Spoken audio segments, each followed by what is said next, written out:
হয়তো আমরা মারা যাব। আল্লাহ বাঁচাইছে,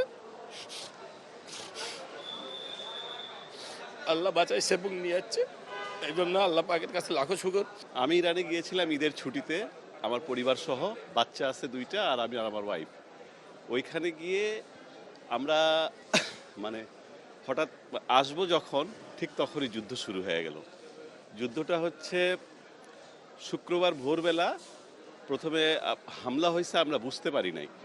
তো সকালবেলা আমার এক ফ্রেন্ড বাংলাদেশ থেকেই ফোন করে আমাকে জানাইছে যে ইরানে হামলা হয়েছে। তো ভয় পেয়ে গেলাম খুব। তো পরে দেখি সব ফ্লাইট বন্ধ। এরপরে আমরা আমাদের বাংলাদেশের এম্বাসির সাথে তেহরানে যোগাযোগ করেছিলাম। তেহরানের আমাদের এম্বাসি বললো এখনও আমাদের কোনো অ্যারেঞ্জমেন্ট হয়নি, তবে কিপ ইন টাচ। দেন আমরা ওই এম্বাসির সাথে রেগুলার যোগাযোগ করতাম। তো ওনারা